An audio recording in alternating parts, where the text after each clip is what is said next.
Laking gulat ng dalagang katulong nang makita ang groom niya sa altar. Bakit nandoon ang boss niyang ubod ng suplado? Malapit na magsimula ang kasal at hindi na mapakali si Niana habang nasa tapat sila ng malaking pinto ng simbahan. Alam ni Niana na mayaman ang kanyang mapapangasawa. Ngunit hindi niya lubos akalain na ganito ito kayaman. Sobrang gaganda ng disenyo ng simbahan kahit pa sa labas pa lang. Tila nasa isang fairy tale siya. Napakaraming tanong sa isip ni Niana, ngunit hindi niya iyon mabigyan ng kasagutan nang magsimula na ang seremonya. Bumukas ang malaking pinto ng simbahan kasabay ng pagtugtog ng kantang Promise You. Sobrang ganda ng loob ng simbahan. Sa isang pinakamalaking simbahan sila ikinasal at kamangha-mangha ang design sa loob. Ngunit kung may isang bagay man ang higit na mas nagpabigla sa kanya, ay ang makita ang lalaking naghihintay sa kanya sa tapat ng altar. Sir Brent? Ang naisatinig na lang ni Niana. Oo, huwag kang mag-alala. Siya ang mapapangasawa mo. Ang boss mo. Ang anak ng mga Tejano. Kung bago ka pa lang sa channel na ito, Ate Jane TV, huwag kalimutang pindutin ang notification bell and subscribe button. Sana po hindi naman malaking abala sa inyo ang pagpindot ng subscribe button dahil ang kapalit po nito ay ang pagsuporta para makapag-produce ng mga libreng stories sa mga channels ni Ate Jane. Maraming salamat!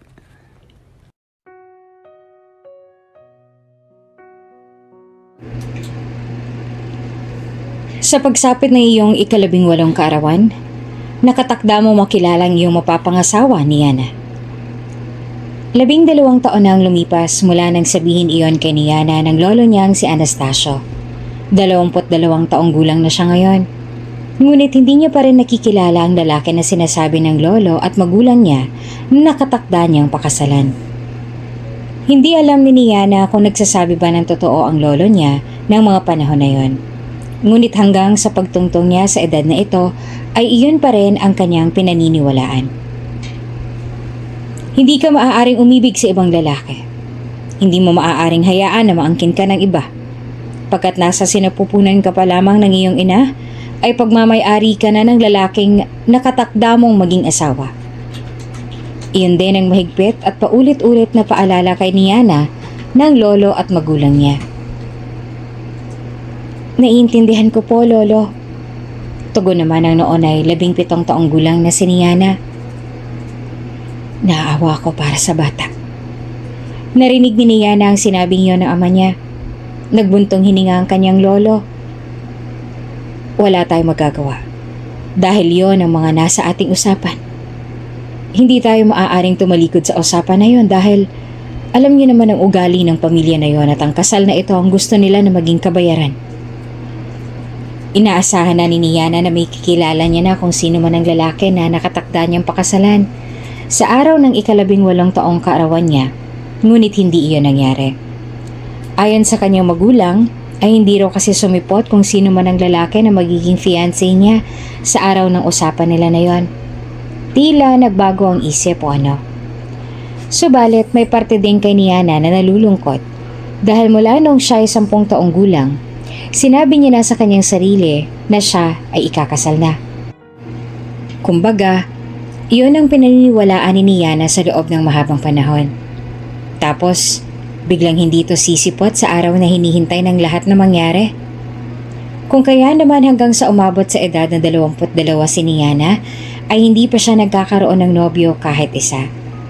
Tunay na maganda si Niana dahil ang kanyang tunay na ina ay isang Russian, ngunit sa kasamaang palad ay namatay pagkapanganak sa kanya. Hindi raw kasi nito kinayang panganganak sa kanya pero ang hiniling nito sa kanyang ama ay ang bigyan raw siya ng maayos na buhay. Ang noon ay matalik na kaibigan ng kanyang ama na kalaunan ay naging kasintahan at asawa rin ng kanyang ama ang tumayo niyang ina. Sa taglay niyang ganda ay maraming mga nahuhumaling sa kanya. Maraming mga nagtatakang manligaw sa kanya pero lahat sila ay busted kay Niana. Maging ang mayaman na anak na mayor sa kanilang lungsod ay nanligaw din sa kanya noon. Ngunit tulad nga ng unang mga sumubok ay hindi rin ito nagtagumpay na makuha ang puso niya. At ngayon nga ay may panibagong lalaki na naman ang kailangang tanggihan ni Niana. Anak naman ito ng gobernador sa lungsod nila. Pasensya na, pero hindi ko matatanggap ang iyong pag-ibig sa akin. Wika ni Niana sabay binalik niya kay Kael ang bulaklak na ibinigay nito sa kanya. Una pa lang ay binalaan na kita na huwag mo nang ituloy ang panliligaw sa akin dahil hindi ko magagawang masuklian kung ano man ang nararamdaman mo sa akin. I can wait. Determinado na wika ni Kael. Naiintindihan ko na hindi ka pa handang pumasok sa relasyon at handa akong maghintay kahit gaano pa katagal. Gustong gusto kita, Niana. Maghihintay ako kahit gaano pa katagal ang kailangan kong hintayin hanggang sa maging handa ka ng sumubok sa akin. Nagbuntong hininga si Niana. Oo, aaminin niya na naawa siya kay Kael. Tulad ng mga una niyang manliligaw ay alam niya na malinis ang intensyon nito sa kanya. Batid niyang seryoso ito sa kanya, ngunit hindi siya maaaring magbigay ng pagkakataon sa kanino man sa kanila dahil siya ay pagmamay-ari na ng iba. Naiintindihan kong gusto mo ko, Kael. Pero hindi mo ko kailangan na hintayin. Malungkot ang boses ni Niana. Dahil nakatakda na akong ikasal. Ha? Natigilan si Kael. Kanino? Hindi naman nakasagot si Niana dahil hanggang ngayon ay hindi niya pa rin alam kung ano nga bang tunay na pangalan ng lalaki na mapapangasawa niya. Ayaw din kasing sabihin ng magulang niya ang tungkol sa lalaki dahil yun daw ang gusto nito. Mas gusto raw kasi nito na sa mga bibig nito mismo niya maririnig kung ano ang pangalan ng lalaki. Hindi totoo, hindi ba? Pagkalipas ng ilang sandali ay nagsalita si Kael. Nalulungkot ang boses nito. Sinasabi mo lang to sa akin dahil gusto mong tigilan na kita. Hindi sa ganun, Kael. Naiintindihan ko naman na ayaw mo sa akin, Niana. Hindi mo kailangan na magsinungaling. Mapait na ang timbre ng boses nito. Huwag kang mag-alala. Kahit na mahirap para sa akin, ay gagawin ko kung anong gusto mo. Kakalimutan na kita. Walang ibang nagawa si Niana kundi ang hayaan na umalis si Kael sa harapan niya. Bagsak na bagsak ang balikat nito at puno ng lungkot ang mga mata. Huminga ng malalim si Niana at ayaw niya man ay may nasaktan na naman siya. Ngunit wala na siyang ibang magagawa. Hindi naman maaaring habang buhay na paasahin niya sila dahil higit na mas masakit iyon para sa kanila. Mas mainam na habang maaga pa ay sinasabi niya na kung ano ang totoo sa kanila. Hindi mo sinagot ang manliligaw mo? Nagulat si Niana dahil sa pagpasok niya sa mansyon ng mga Tejano ay sinalubong siya ng mapanuring tingin at tanong ni Mrs. Florencia Tejano. Nagtatrabaho siya sa mga ito bilang isang kasambahay. Opo ma'am. Nahihiya na tugon ni Niana. Mabuti naman kung ganon. Saad nito. Dahil ayaw na ayaw kung may umaakyat ng ligaw sa mga naninilbihan sa amin sa mismong pamamahay ko. Wala akong pakialam kung anak man siya ng gobernador o kung sino man na Poncio Pilato. Tumango si Niana at mas lalo nahiya. Naiintindihan ko po ma'am, pasensya na po ulit, hindi na po ulit mangyayari. Tiningnan siya nito mula ulo hanggang paa kapag kuwan ay tumango. Bumalik ka na sa iyong trabaho. Tumalima naman si Niana. Yumuko siya sa harap nito at umalis na siya. Sa garden kung saan siya nakatoka na maglinis ngayong araw, dumiretso. Niana, totoo ba na nireject mo raw ang manliligaw ng anak ng gobernador na si Kael Montrose? Nilingon ni Niana si Mariana. Isa rin itong kasambahay ng mga Tejano. Sa katunayan ay mas matagal na ito sa mga Tejano. 13 anyos pa lamang ay naninilbihan na raw ito sa mga Tejano. Sa tabi ni Mariana ay si Lila. Isa rin itong kasambahay mula sa Mindoro at 3 taon pa lang ito sa mga Tejano. Ang dalawa na ito ang pinakamalapit kay Niana dahil sila lang marahil ang walang kinikimkim na galit sa kanya. Ang ilan kasi sa mga kasambahay ng mga Tejano ay may lihim na galit at inggit sa kanya. Oo, tugon naman ni Niana. Bakit? Madrama na saad ni Mariana na para bang ito ang nireject niya. Napakayaman na ni Kael. Ang pamilya niya ay isa ring maituturing na pinakamayaman sa buong lugar na to. Bakit nagawa mo pa rin siya natanggihan? Makaka-jackpot ka na sana kung siyang magiging asawa mo. Hindi mo na kailangan maghirap dito kakatrabaho at sumunod sa lahat ng mga pinag-uutos sa'yo. Kung nangyari yon, edi sana, sa'yo na kami maninilbihan nitong si Lila. Bakit nagawa mo pa rin natanggihan ng isang ginto? Hindi ko siya gusto. Ayoko naman na sasagutin ko siya ng dahil lang sa yaman niya. Ayoko nang ganun. Wala na rin naman akong pakialam sa kung ano man ang yaman dahil kaya ko naman na magtrabaho.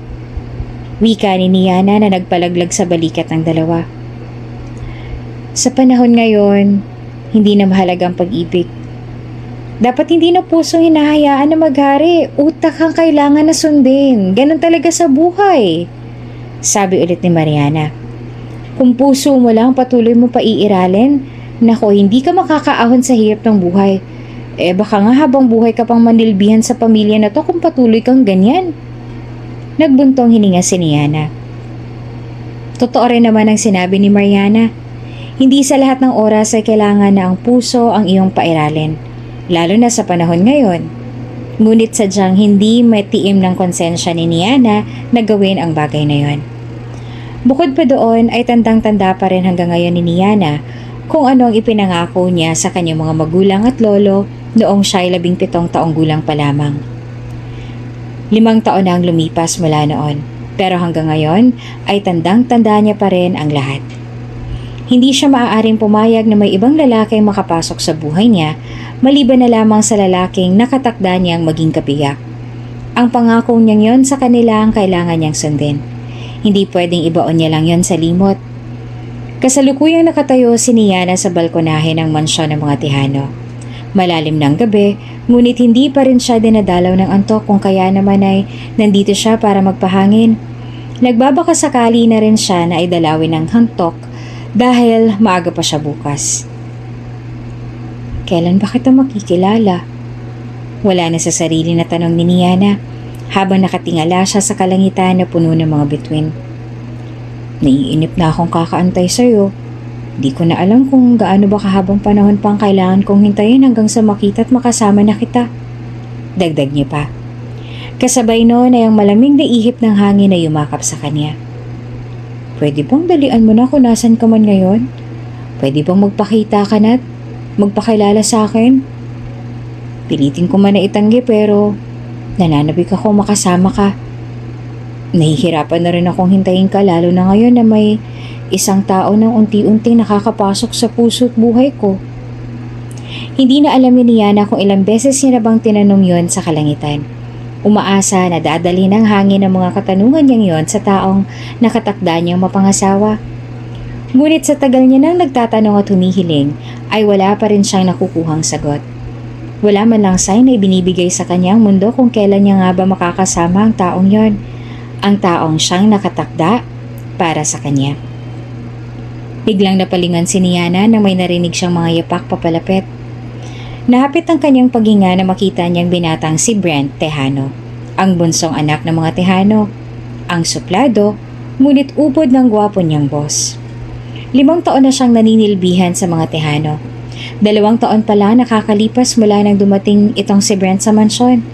Sa Amerika daw kasi ito nakatira at doon din nag-aral. Magandang gabi po, sir. Magalang na pagbati ni Niana sa binata na seryosong nakatingin sa kanya. Nagpatuloy ito sa paglakad hanggang sa nasa kanyang harapan na ito. Why are you still here? Malalim ang boses ng binata. Mula nang dumating ito sa mansyon, ngayon lang siya nito kinausap. Hindi tuloy mawari ni Niana kung siya ba ay nananaginip lamang ngayon o tunay na siya ang kinakausap nito. Nagpapahangin lang po ako, sir. Hindi po kasi ako makatulog. Nauutal na rin si Niana. Sobrang bilis ang tibok ng kanyang puso at pakiramdam niya ay nanginginig na nga ang buong katawan niya ngayon. Mas lalo pang bumilis ang tibok ng puso niya nang umihip ang malamig na simoy ng hangin at dinala ng hangin ang mabango nitong amoy sa ilong niya. Iyon ang amoy na kailanman ay hindi maalis-alis sa isip niya. Hindi ka inaantok? Wika ni Brent na siyang sinagot ni Niana ng mabagal na tango. Bakit? May bumabagabag ba sa'yo ngayon? Umiling si Niana. Wala po, sir. Mapanuri siya nitong hinagod ng tingin at mas nakakapanghina ang mga titig nito. Para bang tuluyan ang nawala ng lakas ang mga tuhod ni Niana at anumang sandali ay mapapaluhod siya sa harapan nito. Hindi kaya may tinatago kang kasama dito? Tanong pa nito.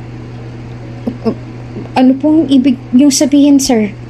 Naguguluhang wika ni Niana. Lumapit ito sa railing at humawak ang isang kamay doon. Narinig kita kanina na tila ba may kinakausap kang tao. Wala po akong ibang kasama dito, sir, sabi ni Niana.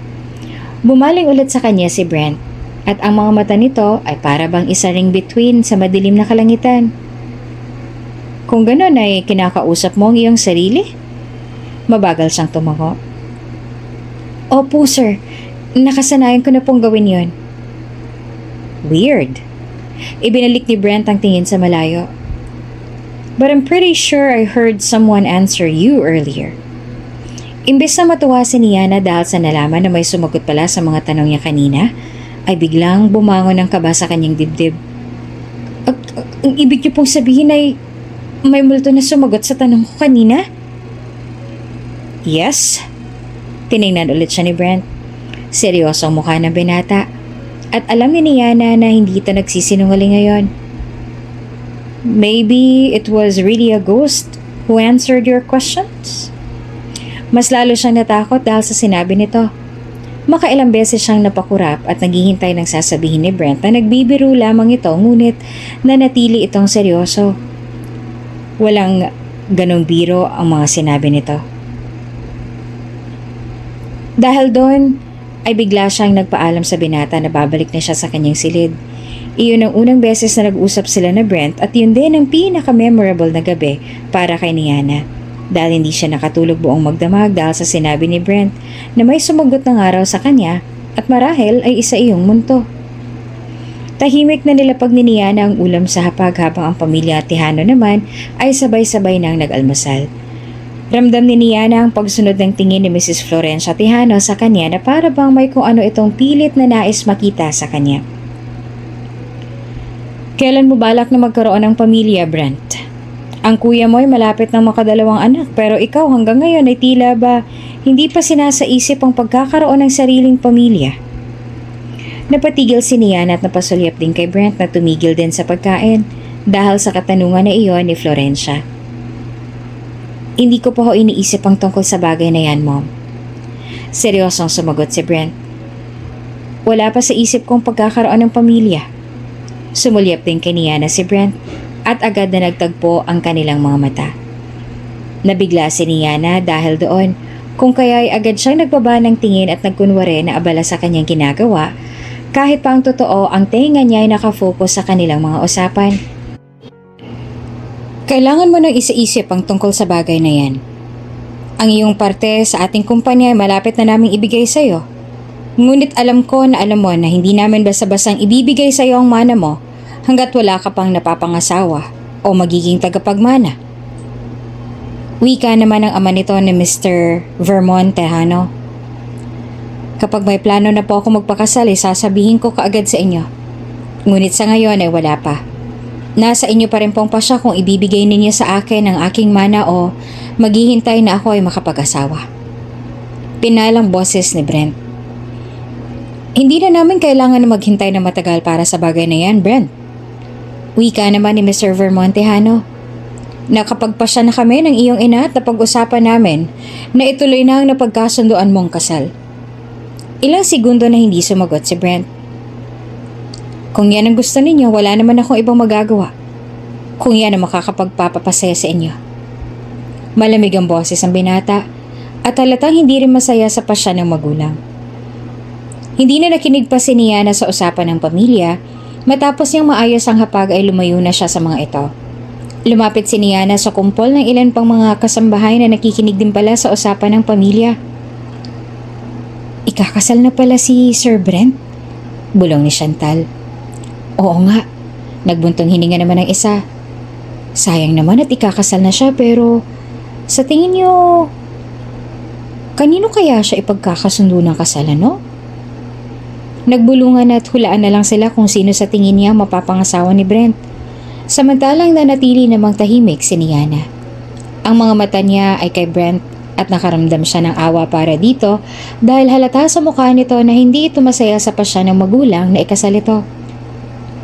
Ganun din ang nararamdaman noon ni Niana, ngunit wala rin siyang ibang magawa dahil nakapagpasya na ang lolo at magulang niya para sa kanya at ang tanging magagawa niya na lang ay ang sumunod sa gusto nila.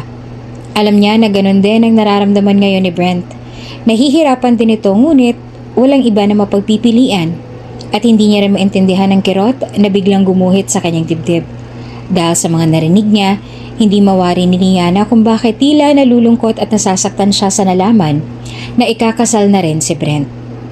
Marahil ay dahil pilitin man ni Niana na itanggi ang totoo, pilitin niya man ang kanyang sarili na paniwalaan ang sarili sa kasinungalingan na ang lalaki lamang na nakatakda niyang mapangasawa ang tanging hahayaan niya na makapasok sa puso at buhay niya, ay taksil din siya sa sarili niyang sumpa. Dahil sa bawat pagsulyap niya kay Brent mula sa malayo, sa bawat paghiling niya na kahit sa maikling sandali ay sumulyap din ito sa kanya, ay unti-unti na rin itong binubuksan ng puso niyang nakakandado at tanging ang taong nakatakda niya ng mapangasawa lang ang may hawak sa susi. Tila ba winasak nito ang pader na binuo niya sa kanyang puso at iyon marahil ang dahilan kung bakit siya nasasaktan ngayon. Ngunit ang mga naririnig niya ngayon ang tila sumampal kay Niana ng sobrang lakas na dahilan para magising siya sa katotohanan. Katotohanan na hindi niya maaaring hayaan na tuluyan makapasok si Brent sa puso niya. At katotohanan na kahit kailan ay hindi siya nito titingnan ng tulad ng kung paano niya ito tingnan. Ikaw, Niana, sa tingin mo, sino kayo mapapangasawa ni Brent? Tanong ng mga ito sa kanya at noon lamang naputol ang daloy ng isip niya. Tiningnan niya sila at umiling siya. Hindi ko alam. Ang mabuti pa ay wag na lang natin pag-usapan ng tungkol dyan. Baka marinig pa nila ang pinag-uusapan natin. Bumalik na lang tayo sa mga trabaho natin. Hindi na nga sila nakinig sa kanya at patuloy pa rin sila sa paghulaan kung sino kaya ang maswerte na babae ang magiging asawa ni Brent. Si Niana na lang ang dumistansya sa kanila. Ayaw niya makisali sa usapan na yon. Niana, natatandaan mo bang sinabi namin sa'yo nung bata ka pa? Na kapag pinagkasundo ka namin ng kasal? Nagulat at nagtaka si Niana dahil sa araw ng day off niya ay umuwi siya sa kanilang bahay at ang mga katagang yon ang seryoso na tinanong sa kanya ng lolo niyang si Anastasio.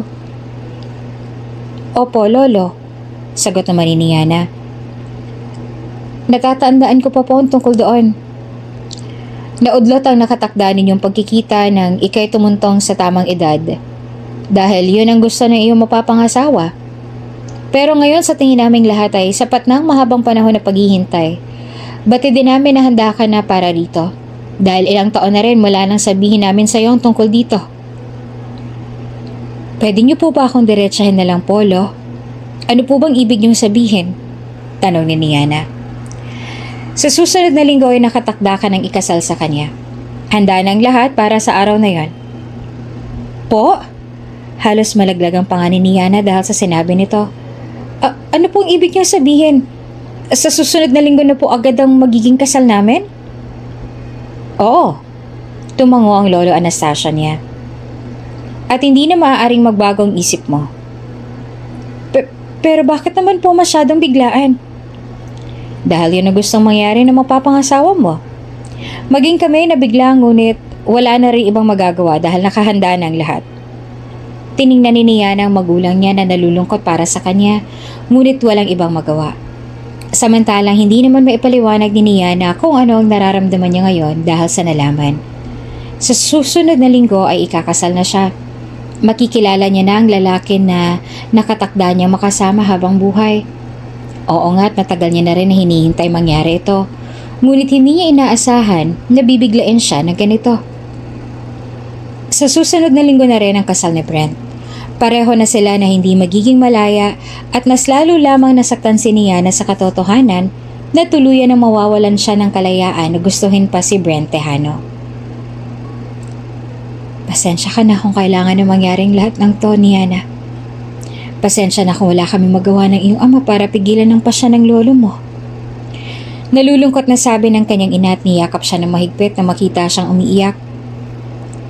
Ayaw man namin na mangyari ito ay wala rin kaming ibang magagawa ng iyong ama. Yumakap din sa kanya ang kanyang ama. Sinubukan kong kausapin ng papa. Ilang beses akong sumubok na kausapin siya ngunit wala na akong ibang nagawa para baguhin pang pasya niya. Patawarin mo ako anak kung wala man lang akong nagawa sa pasya na ito ni papa. Alam ko na hindi ka pa handa para sa ganito. Naiintindihan ko po, mama, papa. Sad naman ni Niana sa nalulungkot, ngunit pilit na pinapatatag na boses. Hindi po ako galit, kaya hindi niyo po kailangan na humingi ng tawad sa akin. Tulad nga po ng sinabi sa akin, matagal niya nang ipinaalam sa akin ang tungkol dito kaya matagal ko na rin po na hinanda ang aking sarili para sa araw na to. Mahirap lang ang kanilang pamilya kaya nga sa edad na 17 ay namasukan na siya bilang kasambahay ng pamilya Tejano. Ganun pa man, ang sabi-sabi sa kanilang lugar ay dati raw na mayaman ang lolo Anastasio niya. Marami raw itong mga ari-arian at may malaking asyenda kung kaya maituturing ito na pinakamayaman na tao sa kanilang lugar noong kapanahunan nito. Ngunit isang araw ay bigla na lamang daw bumagsak si Lolo Anastasio. Sa isang iglap ay nawala ang yaman nito. At ang dating pinakamayaman na tao sa Pueblo Rico ay nabaon sa utang at naging isang mahirap. Kung ano ang dahilan ng biglang pagbagsak ng lolo niya at pagkaubos ng yaman nito ay walang alam si Niana. Wala rin kasi itong kahit anong sinabi sa kanya at maging ang magulang niya ay walang nabanggit. Kahit nga ang tungkol sa pagiging mayaman ng lolo niya noon ay wala rin silang nabanggit sa kanya. At ang isa sa nakakitang dahilan nila Niana para sa kasunduan na kasal na ito ay para maging kabayaran sa utang ng lolo niya. Hindi naman nila sabihin sa kanya ay alam niya. Ramdam niya na yun nga ang dahilan kaya nga buo rin ang pasya noon ni Niana na pumayag sa kasunduan na ito dahil sa gusto niya rin na matulungan ang lolo niya. Mahalaga sa kanya ang lolo niya at lahat ay gagawin niya para dito. Ano? Totoo bang ikakasal ka na rin, Niana? Gulat na wika ng lola nang sabihin niya sa dalawang tungkol sa nalalapit niyang kasal. Nagbibiro ka lang, hindi ba? Hindi ako naniniwala na ikakasal ka na nga. Nagsasabi ako ng totoo. Sa susunod na linggo ang nakatakda ako ng kasal. Pero bakit? Sagot naman ni Mariana. Bakit parang sobrang biglaan naman ang pagpapakasal mo? Yun ang gusto ng magulang at ng lolo ko Tugon ni Niana. Kung gano'n ay, posible na maging sabay ang kasal mo sa araw ng kasal ni Sir Brent? Tanong ni Lila. Oo, posible nga yun. Pero ipagdasal na lang natin na hindi maging sabay para pare-pareho kayo maka-attend sa mga magiging kasal namin. Sabi naman ni Niana. Gusto ko na naroon din kayo sa araw ng kasal ko. Oo naman, pupunta talaga kami sa araw ng kasal mo. Hindi kami pwedeng mawala sa araw na yun, ano? Saad ng dalawa. Kapag kuwan ay niyakap siya na mahigpit. Congratulations, Niana. Kahit nabiglaan man to, ay masaya pa rin kami para sa'yo. Ngumiti at nagpasalamat naman si Niana sa mga kaibigan. Samantala, nang malaman ng iba na mga katrabaho nila ang tungkol sa nalalapit niyang kasal, ay nagkagulo silang lahat. Kapwa hindi sila makapaniwala na siya ay ikakasal na nga. Ano nangyayari dito? Bakit kayo nagkakagulo dito? Boses iyon ni Mrs. Tejano. Ma'am, nagulat lang po kami sa aming nalaman na ikakasal na rin po si Niana. Sagot ni Manang Susana. Ito ang pinakamatanda sa mga kasambahay. Ikakasal ka na pala, Niana. Wika ni Mrs. Tejano habang seryosong nakatingin sa kanya. Mabagal siyang tumango. Opo, ma'am. Nasa tabi ni Mrs. Florencia Tejano ang anak na si Brent na walang emosyon ang mukha. Nagtagpo pang mga mata nila at si Niana nang unang umiwas. Hindi rin maunawaan ni Niana ang sarili kung bakit para bang hindi niya magawa na tumingin sa mga mata ni Brent. Gumuhit ang sakit sa kanyang dibdib. Niana, Pinatawag ka raw ni Ma'am Tejano sa loob ng opisina niya. Nagulat si Niana sa sinabing yon ni Mariana. Ha? Bakit daw? Hindi ko rin alam eh, wala naman kaming ginawang masama, di ba? Tumango si Niana. Oo, sa tingin ko wala naman ako nagawa. Pumunta ka na lang sa opisina niya, kanina pa siya naghihintay sa'yo. Bagaman nagtataka siya kung anong dahilan at bigla siyang pinatawag, ay sumunod pa rin si Niana. Iniwan niya kung ano mang kanyang ginagawa para magtungo sa opisina ni Mrs. Tejano na nasa ikalawang palapag ng mansyon. Kabado siya at hindi maitatanggi yon, lalo na nung nasa tapat na siya ng pinto ng opisina. Humugot muna siya ng malalim na paghinga bago kumatok sa pinto ng 3 beses. Dahan-dahan na pinihit ni Niana pabukas ang pinto at una niyang pinasok ang ulo niya para sumilip doon at agad na nagtagpo ang mga mata nila ni Mrs. Tejano. Come in, utos nito. Tumango si Niana at tuluyan ng pumasok sa loob. Tinulak niya pasara ang pinto at nag-alangan na siya na naglakad palapit. Bakit niyo po ako pinatawag, ma'am? May agam-agam sa boses niya. Hindi po ba ako magandang nagawa? Ngumiti ito. Wala naman. Nais lang kita na i-congratulate sa nalalapat mong pagkapakasal. Natigilan si Niana sa sinabi nito dahil hindi niya inaasahan yon. Hindi makapaniwala si Niana sa sinabi nito at bakas na bakas pa ang gulat sa kanyang mukha habang nakatingin sa mukha niyan si Mrs. Tejano na pangiti-ngiti rin at pailing-iling sa kanya.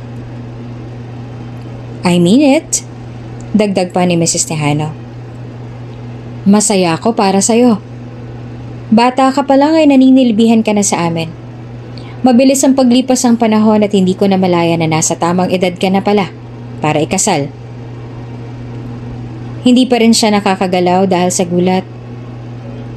Congratulations sa nalalapit mong kasal, Niana.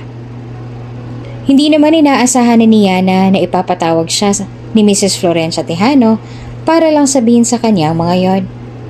Ang akala niya kanina ay may kung ano na siyang nagawa na hindi nito nagustuhan, kaya siya nito pinatawag sa opisina nito. Maraming salamat po, ma'am. Bagaman gulat at nagtataka ay nagawa pa rin ni Niana na makapagsalita ng tuwid.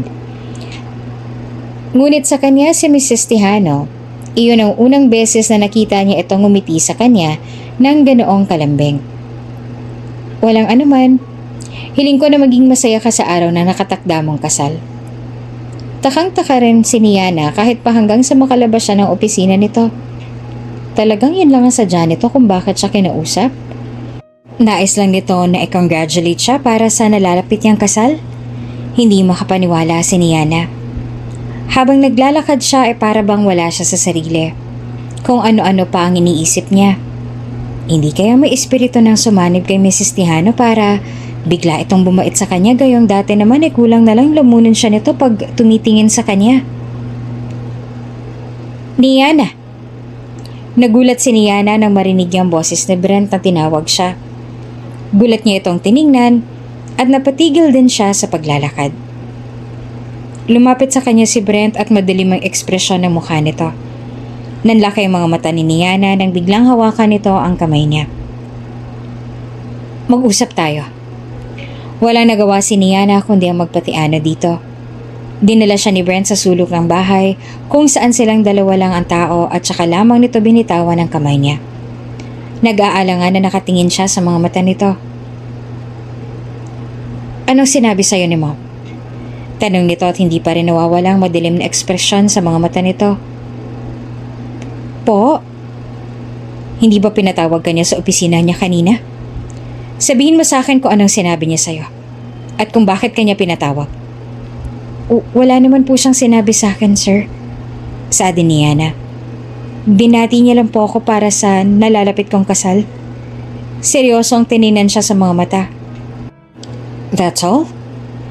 Nito na tinunguan naman ni Niana.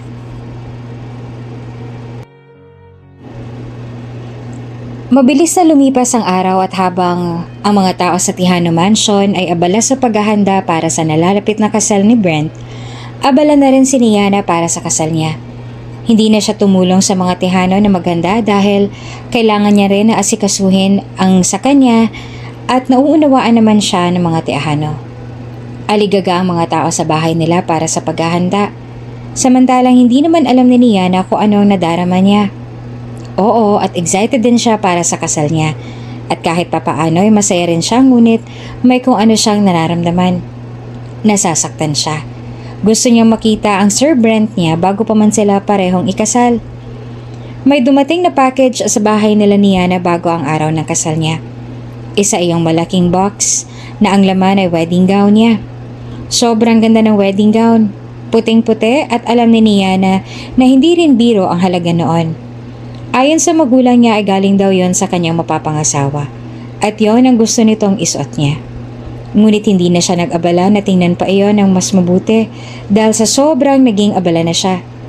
Dumating din kasi mga kamag-anak nila na galing sa malayo para masaksihan ang kasal niya. Kinabukasan na ang kasal niya at mas natitigan niya na ng mabuti ang gown. Higit na mas gumaganda ang gown nung suot niya na. Napakaganda mo, anak. Para kang isang diwata. Papuri ng kanyang ina habang tinitingnan siya sa salamin.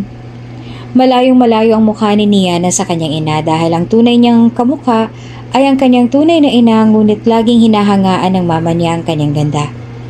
Wala itong kahit anong pait na nararamdaman dahil sa kamukha niyang unang minahal ng kanyang ama. Sobrang swerte na mapapangasawa mo sa'yo, anak. Nginitian ni Niana ang ina. Salamat po, ma. Pumasok din sa loob ng silid ang mga kaibigan niya at lahat ay napahanga sa kanyang ganda.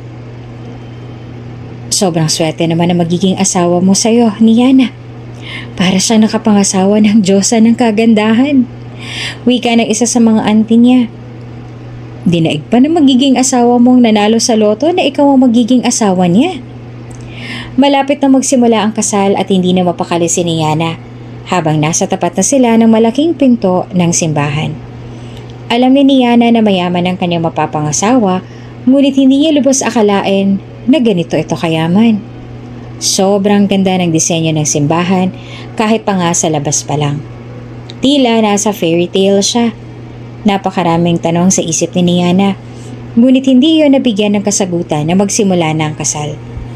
Bumukas ang malaking pinto ng simbahan, kasabay ng pagtugtog ng kanta na Promise You. Sobrang ganda ng loob ng simbahan.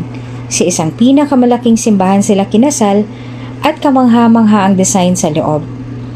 Ngunit kung may isang bagay man ang higit na mas nakapagpabigla sa kanya, ay ang makita ang lalaki na naghihintay sa kanya sa tapat ng altar. Sir Brent? Ang naisatinig ni Niana. Oo. Wika ng kanyang ama habang nakakapit siya sa braso nito. Siya ang iyong mapapangasawa. Ang boss mo. Ang anak ng mga Tejano. Mas lalo pang dumami ang katanungan sa isip ni Niana. Para bang wala na siya sa kanyang sarili habang naglalakad sila sa gitna. Ang mga mata niya ay nakay Brent lang. Hindi niya pansin ang bulungan ng mga tao sa loob at kahit ang kantay hindi niya na halos marinig. Nang nasa harap na siya ng groom sa mga guests ay mas lalo silang napagtuunan ng pansin ang physical na anyo ng binata. Maganda ang amethyst ng mga mata, matangos ang ilong, mapulang mga labi pero perpekto ang tabas ng panga. Maiksi ang tabas ng itim na buhok at maayos ang pagkakastyle. At sobrang gwapo nito sa suot na itim na suit.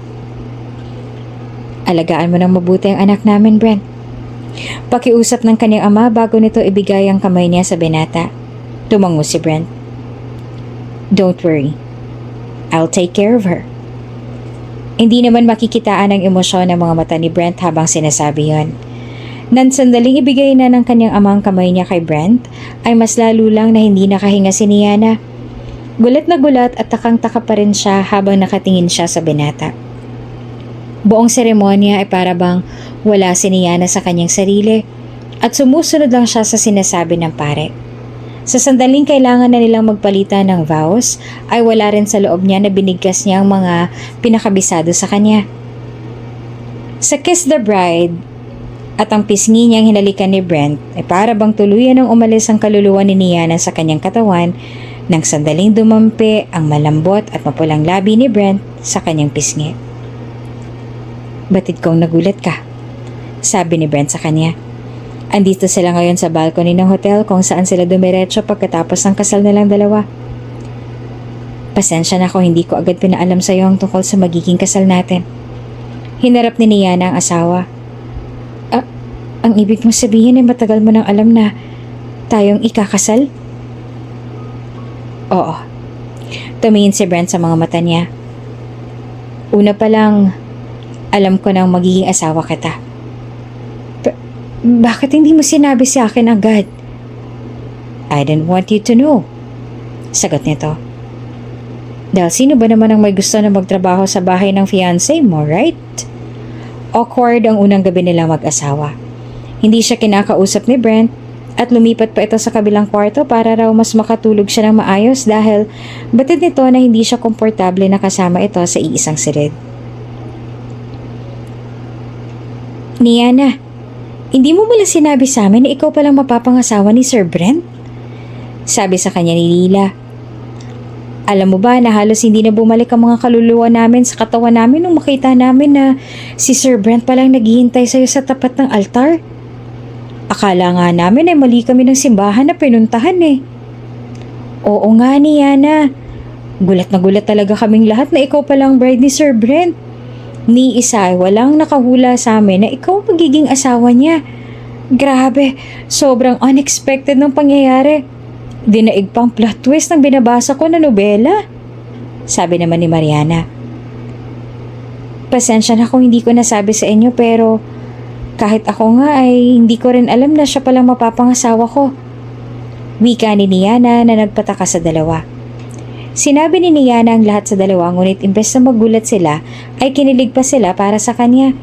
Dahil para raw pang romance novel ang kwento nila kung saan ang isang mayaman at gwapong lalaki ay pinagkasundo ng kasal sa isang mahirap na dalaga. Tumigil nga kayo, hindi ganun yun ano. Tumatawa na sabi ni Niana habang patuloy siyang inaasar ng dalawa. Alam nyo, magtrabaho na lang tayo. Ang dami pa natin kailangang linisin, no? Nakabalik na sila sa mansyon ng mga tihano. Kahit pa noong isang araw lang ang kasal ni Niana at Brent, marami pa kasing trabaho na kailangang tapusin si Brent sa kumpanya at si Niana naman ay may kailangan na rin bumalik sa pagtatrabaho dahil hindi na pwede na magtagal siyang hindi kikilos. Nakakaawa naman kasi ang mga katrabaho niya kung hindi pa siya papasok. Ha? Bakit kailangan mo pong magtrabaho dito sa bahay kung isa ka na rin sa mga boss namin? Takang tanong ni Lila. Kinunutan siya ng noo. Anong amo? Kasambahay pa rin ako dito, no?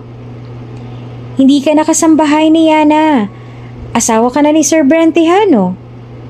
Mahina siya natawa sa dalawa na sobrang OA. Kasambahay pa rin ako. Kinasalan kami ni Sir Brent. Sir Brent?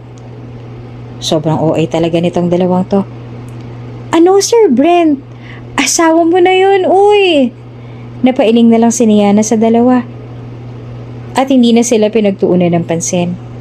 Binalik niya na ang kanyang atensyon sa paglilinis at pagkatapos niya doon, ay lilinisan niya pa ang pool dahil baka mag-swimming doon mamayang gabi si Brent.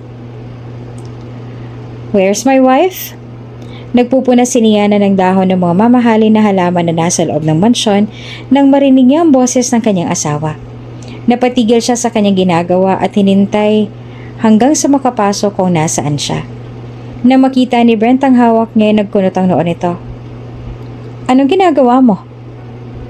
Naglilinis po, sir. Sagot naman ni Niana na bahagyang nautal. At bakit ka naglilinis? Dahil madumi po. Huminga ng malalim si Brent. Ang ibig kong sabihin, bakit naglilinis ka pa? It's no longer your job. Po? Napahinga ng malalim si Brent bago lumapit sa kanya. Come with me. At ang mga mata ni Niana ay bahagyang nanlaki nang biglang hawakan nito ang kamay niya. Saan po tayo pupunta, sir?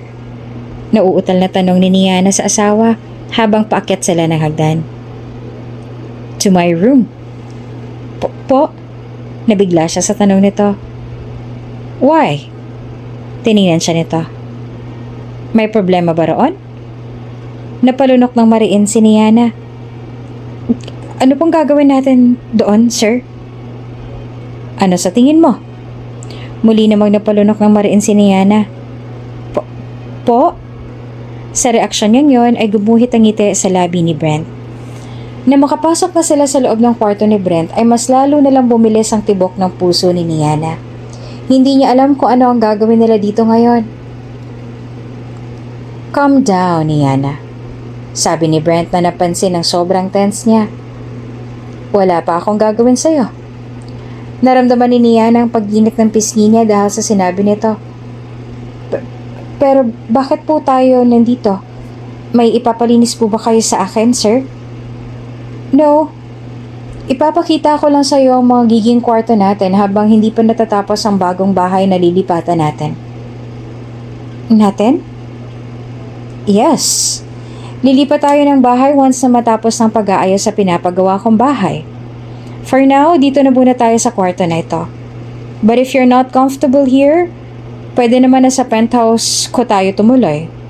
Nakita mo naman na yung penthouse ko noon, diba? Ang sabi ni Mom ay pumunta ka raw doon noon para maglinis. So which do you prefer, to stay here or in the penthouse? Mas pinili na lang ni Niana na manatili sila sa mansyon ng mga Tejano dahil mas sanay na siya dito. Nandito rin ang mga kaibigan niya kaya hindi na siya mahihirapan sa pag-a-adjust. Hindi tulad doon sa penthouse ni Brent na sobrang lungkot ng itsura. Sa lapag na lang po ako matutulog, sir. Nauutal na sabi ni Niana sa asawa. Nakakalabas lang mula sa banyo at katatapos lang na mag-shower. Tapos na rin siya mag-shower. Sa maid's quarter siya naligo kanina. Why? Tanong ni Brent at naglakad palapit sa kanya. Ayaw mo bang makatabi ako sa kama? Hindi naman po sa ganun, sir. Agad natanggi naman ni Niana at napula ang pisngi niya nang mapagtanto na sobrang defensive pala ng boses niya. Then, if it's not like that, sleep with me. Malaki naman ang kama at hindi rin ako malikot matulog. So wala ka magiging problema sa akin. Wika ni Brent bago siya muling tinalikuran at humakbang na palayo, ngunit bago nagpatuloy ay nilingon siya nito at muling nagtanong. Wala namang problema doon, hindi ba? Kagat-kagat ang ibabang labi na marahan na tumango si Niana sa asawa na bahagya lang na tumaas ang sulok ng labi. Sobrang bilis ang tibok ng puso ni Niana habang magkatabi sila nakahiga sa isang kama. Halos hindi na siya makahinga at halos ayaw niya na rin na gumalaw sa takot na baka'y hindi siya magawang tama at bigla na lang siyang itulak ni Brent paalis sa kama. Breathe, Niana. Ang malalim na boses ni Brent. Hindi pa kita kakainin, so don't be tense. Ngunit paano niya magagawa yon kung mas lalong lumalapit sa kanya si Brent at ang isang braso nito ay pumumulupot na sa bewang niya? Paano siya kakalma kung inaamoy nito ngayon ang buhok niya? You smell weird, komento ni Brent. Nag-init ang pisngi ni Niana dahil sa hiya. Mabaho ba ako? No? You smell sweet. It's weird. It's the sweetest smell I've ever smelled. I like it. Hanggang sa nakatulog na si Brent ay nakayakap ito sa kanya, habang si Niana naman ay nanatiling dilat at hindi makapaniwala sa mga narinig na sinabi ni Brent. Gusto raw nito ang amoy niya? Cook for me, Niana. Pasok pa lang ni Brent sa loob ng kusina at yun ang sinabi nito. Mukhang papasok na ito sa trabaho dahil bihis na ito. Bumilis ang tintig ng puso niya habang nakatingin siya dito. Sobrang gwapo nito sa suot nito na puting polo at nakakuskos ang manggas hanggang sa siko. Magpahanggang ngayon ay hindi pa rin talaga lubos na akalain ni Niana na asawa niya na ito ngayon. Para bang panaginip lang ang lahat. Tumaas ang isang kilay ni Brent sa kanya nang mapansin ang pagtitig niya. What? Agad na nag-init ang pisngi ni Niana dahil sa hiya at agad niya rin na iniwas ang tingin niya. Oh, wala po, sir. Ano pong gusto niyo na ihanda ko sa inyo? Kahit ano? Sagot nito at naglakad palapit sa dining. I'm not picky. Gustong-gusto ni Brent ang amoy niya kaya naman sa pagtulog nila ay lagi itong nakayakap sa kanya at kailangan muna nitong maamoy ang kinaadikan na amoy sa kanya bago makatulog ng mahimbing at sa 2 linggo na lumipas ay unti-unti na rin siyang nasasanay. Gustong-gusto rin ni Brent na siyang naghahanda sa breakfast nito kaya naman maaga pa lang ay abala na si Niana sa paghahanda dahil maaga rin kailangan na pumasok ni Brent sa opisina. "Sir, masyado pong mainit. Gusto niyo po ba ng tubig?" Tanong ni Niana sa asawa na abala sa pagbubuhat ng ilan sa mga gamit niya mula sa sasakyan nito. Ngayon kasi ay nakatakdang araw ng paglipat nila sa kanilang bahay. Isang malaking mansyon ang pinagawa ni Brent para sa kanila. "I'm fine," sagot ni Brent na hindi naman alintanang mataas na sikat ng araw at sobrang init ng panahon. Kumuha na lang si Niana ng pamunas at lumapit sa asawa para sana punasan ang pawis nito ngunit natigilan siya dahil kahit kaunting pawis ay wala man lang siyang nakita dito. Napakunot ang noon ni Niana dahil sa pagtataka. Siya nga na nasa loob ng mansyon ay naiinitan at pinagpapawisan. Pero si Brent na bilad sa araw at kanina pa kapabalik-balik ay wala man lang kahit konting pawis. "Bakit? May problema ba?" Kinunutan siya ng noon ni Brent. "Hindi ka pinagpapawisan?" Bumaba ang tingin ni Brent sa sariling katawan. "I rarely sweat, but it's really hot in here. Kaya pumasok na tayo sa loob." Naunang maglakad si Brent sa kanya at nakatingin lamang siya sa asawa. Wala man lamang kahit anong guhit ng pawis na nakikita si Niana sa suot na damit ni Brent. Taliwas din sa sinabi ni Brent kanina na naiinitan nito ay para bang wala man lang itong nararamdaman na init. Hindi halata sa kilos nito. "Brent, may sugat ka." Nag-aalala na sabi ni Niana sa asawa nang makita niyang dumudugo ang paa nito. Bumaba naman ang tingin doon ni Brent at na lang, na para bang hindi nito iyon napansin. Agad na nilapitan ni Niana ang asawa. Hinawakan niya ang kamay nito papunta sa sala at pinaupo niya ito sa sofa. "Kukunin ko lang ang first aid kit. Nakita ko yun doon kanina sa cabinet sa kusina." Tumango si Brent at habang ang tingin ay nananatili sa dumudugo nitong paa. Nagmadali naman si Niana na kunin ang first aid kit at pagbalik niya ay agad niyang nilapatan ng paunang lunas ang sugat na ito na medyo malalim pala kaya maraming dugo. "Ano po bang nangyari dito, sir? Bakit ang lalim ng sugat?" Tanong ni Niana na nag-aalala. "I don't know." Sa sinagot na yun ni Brent ay napaangat siya ng ulo sa mukha nito at bahagya na napakunot ang noo. Wala man lang kahit anong reaksyon si Brent kahit binuhusan niya ng antiseptic ang sugat nito. Kahit kaunting pagkislot ng paa ay wala. Paano hindi niyo po alam? Hindi niyo po ba alam kung saan niyo nakuha ang sugat niyan na to?" Umiling si Brent. "No?" Hindi naman maintindihan ni Niana kung bakit tila ba walang pakialam si Brent. Kahit kaunting sakit sa tuwing nakakabangga ito dahil sa minsan ay hindi nito nakita ang dinadaanan ay para bang baliwala lang dito. Kahit na may malalim itong sugat sa paa ay para bang baliwala lang din yan sa kanya. Nakakapagtaka dahil kahit nasabihin na may high pain tolerance ito, kahit papaano dapat ay may reaksyon pa rin ito sa tuwing nasasaktan. Ngunit si Brent ay para bang wala lang. "Magandang hapon po. Tay, ano pong flavors ang tinda ninyo?" Magalang na tanong ni Niana sa nagtitinda ng sorbetes.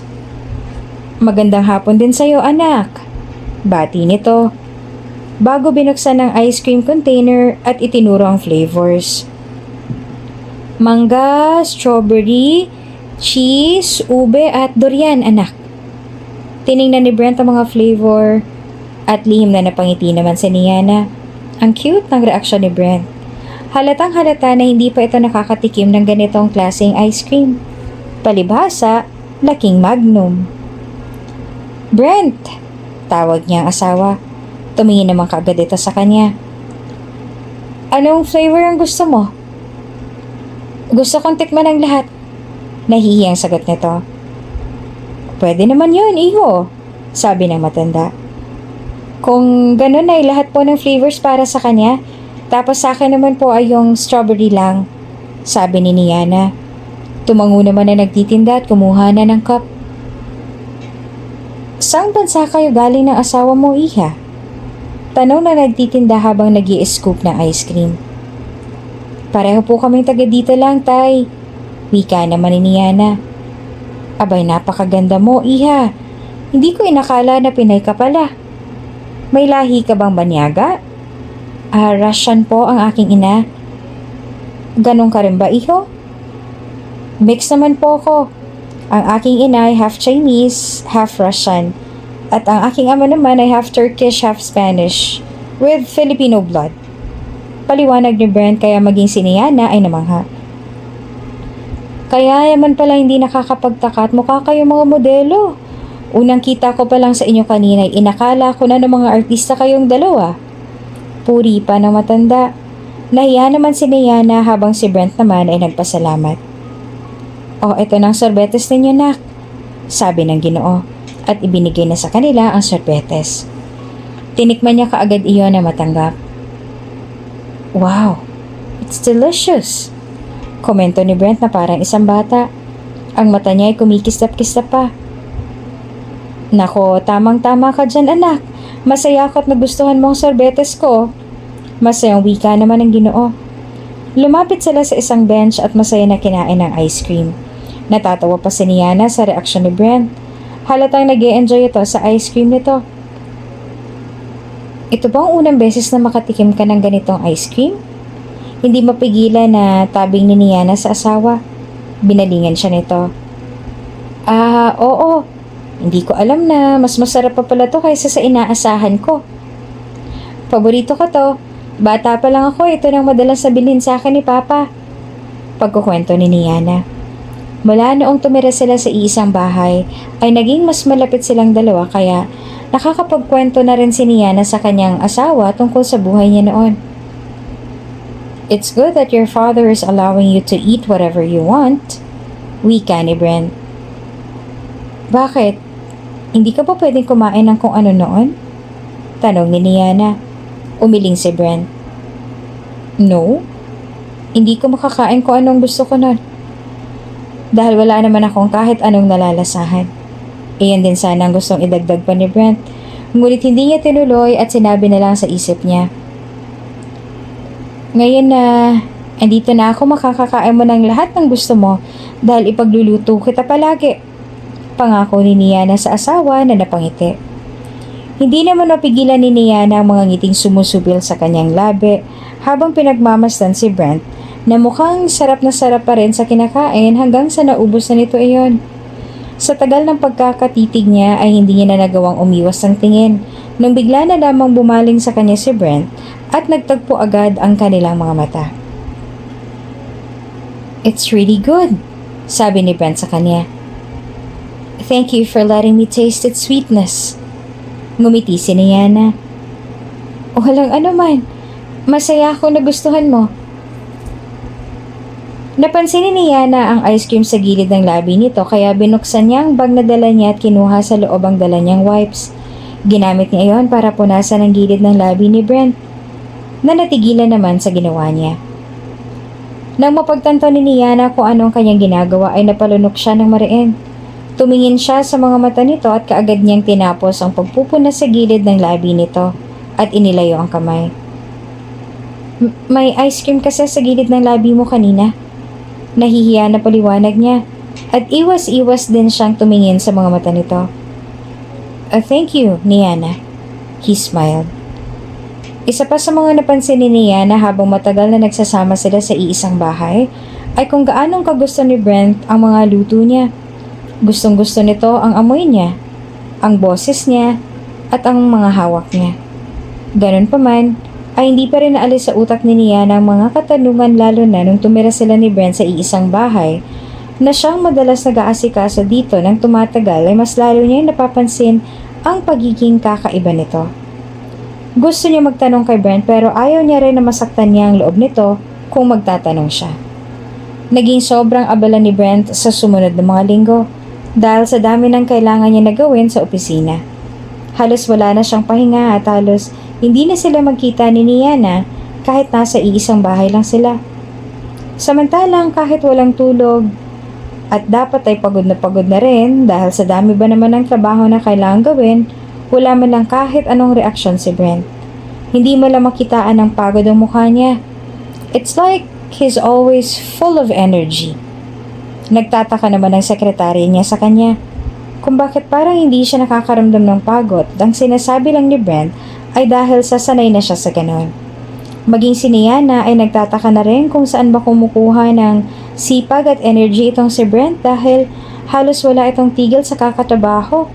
Pero hindi niya naman magawang i-point kung ano ang dahilan at bakit. Sa ngayon ay naghahanda na si Brent para dumalo sa isang charity event. Mahalagang event na iyon kaya hindi siya pwedeng mawala.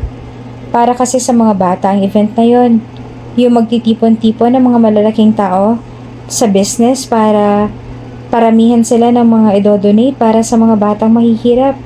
At isa iyon sa pinakagusto ni Brent. Gustong-gusto niya talaga ang mga bata kaya ganun niya na lang kagusto ang mga ganoong event. Kakatapos lang na meeting ni Brent at hindi siya nakaramdam ng gutom at hindi rin siya nag-abala na kumain pa. Para sa kanya ay sayang lang ang oras ng pagkain para sa tulad niya na wala namang kakayahan na makaramdam ng gutom. So, hindi po ba kayo kakain, sir?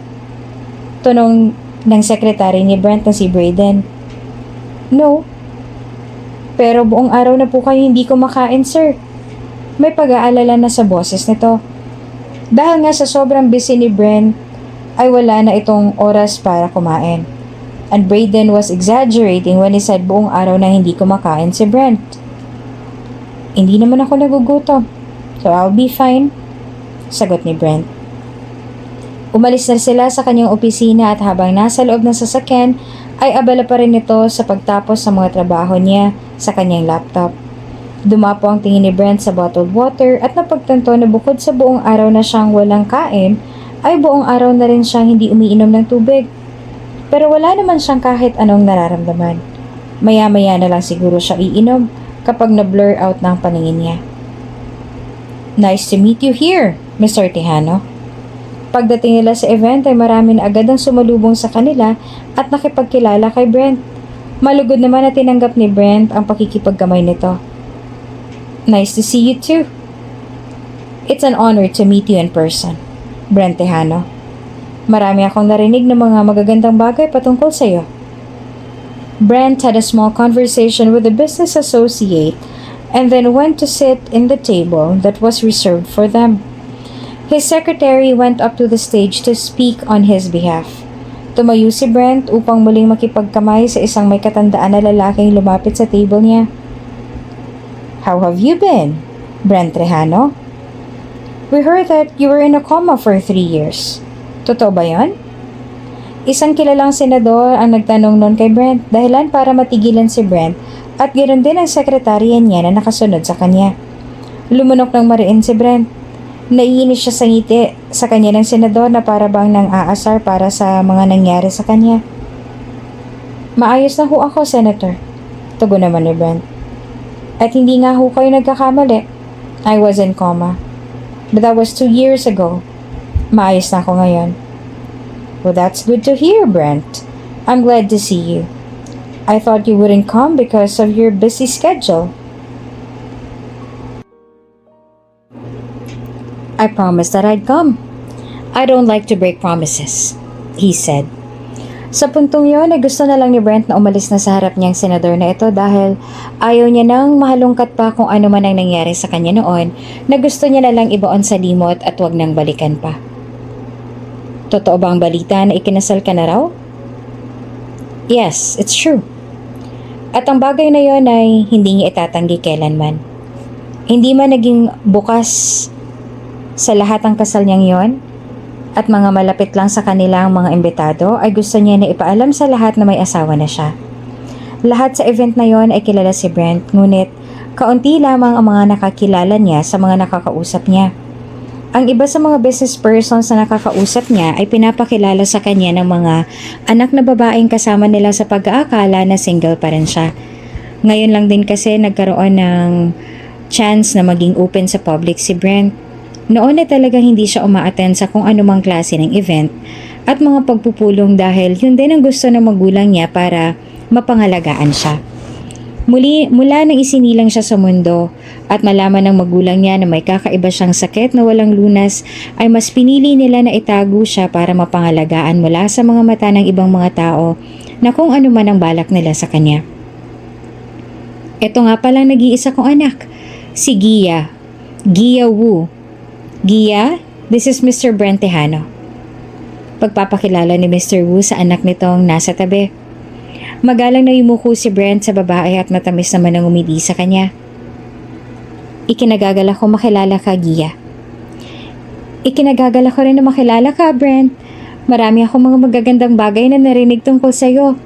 At tunay nga ang kanilang sinabi, napakagwapo mo nga lalo na sa personal. Ngumiti si Brent. Maraming salamat, Gia, sabi niya sa dalaga. Napaka-formal ang interaction ni Brent sa babae kahit pa ang babae na mismo ay nagpapakita ng interes sa kanya. Ito ang unang event na dumalo si Brent at hindi na ang mga representatives na pinapadala niya o kanyang mga magulang, kaya kahit na anong mayari ay kailangan niyang maging mabait sa kanila, lalo pa ang pagpapakita niya sa araw na ito ay ang pinakahihintay ng lahat. Kaya nga hindi na nakakapagtaka kung bakit tila mas maraming mga dumalo sa event na to at marami rin ang mga nakikipagkilala kay Brent. Matagal na nilang alam na may bunsong anak ang mga Tejano at yun nga ay si Brent Tejano. Pero ni isa sa kanila ay hindi pa nabigyan ng pagkakataon na makita o makausap man lamang ito. Ngayon lang. Marami pang mga bagay na sinabi kay Brent si Mr. Wu tungkol sa nag-iisang anak nito na kahit hindi naman interesado si Brent na malaman, ay pinapakinggan niya na lang dahil ayaw niya na maging bastos.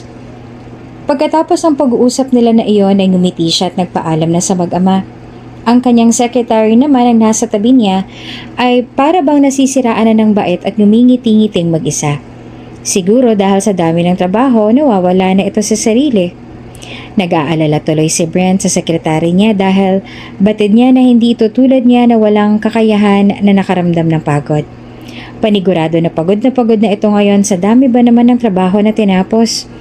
Minsan kasi nakakalimutan rin ni Brent na hindi lahat ng tao sa mundo ay katulad niya na walang kakayahan na makaramdam ng kahit ano. Sa mundong ito ay siya ang kakaiba. Dahil nga sa minsan ay ang naisip na rin ni Brent ay lahat tulad niya, napakarami niyang pinapagawa sa kanila. Brayden? Nag-aalala na tawag niya sa sekretary na tumingin naman sa kanya habang nagpipigil pa rin ng ngiti. Ayos ka lang ba? May masama bang nangyari sa'yo? Nasapian ka ba ng masamang espiritu? Hindi ba magandang pakiramdam mo ngayon? Kailangan mo na bang magpahinga?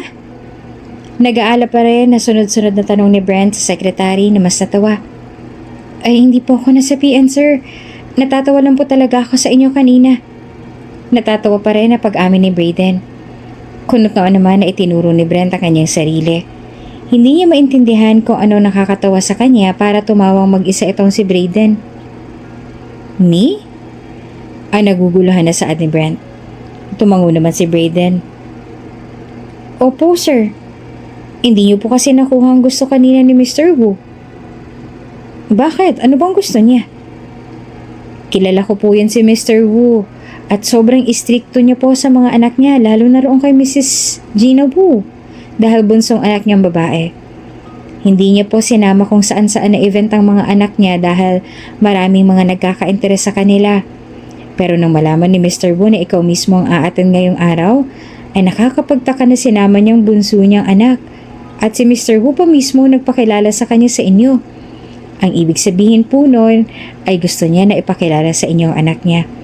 Baka sakali na magka-interes kayo sa kanya at alokin ito ng date. Paliwanag ni Brayden. Ang totoo niyan ay alam naman ni Brent na may interes sa kanya si Gia Wu. Dahil ang babae mismo nagpakita nun sa kanya, ngunit hindi na sumagi sa isip niya yon.